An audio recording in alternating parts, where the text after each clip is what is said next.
రాజధాని ప్రాంత రైతుల ఆందోళనతో చంద్రబాబు సర్కారు కళ్ళు తెరిచిందన్నారు మంగళగిరి వైఎస్ఆర్ కాంగ్రెస్ పార్టీ ఎమ్మెల్యే ఆళ్ల రామకృష్ణారెడ్డి.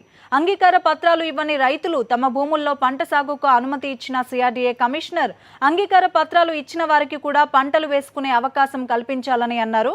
వాస్తు పేరుతో ఇప్పటికే కోట్లాది రూపాయల ప్రజాధనం దుర్వినియోగం చేసిన ముఖ్యమంత్రి మరోసారి క్యాంపు కార్యాలయం కోసం ప్రజల డబ్బును వృధా చేయవద్దన్నారు.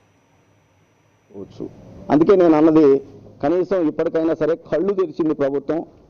తను చేసిన తప్పు ఏంటో ఈరోజు తెలిసి వచ్చింది కాబట్టి దానికే కట్టుబడి ఉన్నామని చెప్పేసి మేము ఈ సందర్భంగా కోరుకుంటూ, అంతేకాదు ఈ రోజున మీరు ఇంకొక పని కూడా చేయాలి.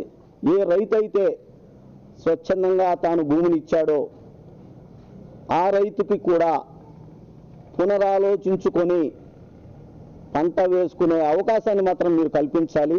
50-60 లక్షల రూపాయలు ఖర్చుతోటి ఇరిగేషన్ కార్యాలయాన్ని క్యాంపు కార్యాలయంగా మార్చబోతామని చెబుతా ఉన్నారు. అది 50-60 లక్షలు అవుతుందో, సరైన వాస్తు మీరు నమ్మే వాస్తు చెప్పే వాళ్ళు వస్తే 50-60 కోట్లకు వెళ్తుందో ఇప్పుడు చెప్పలేని పరిస్థితి.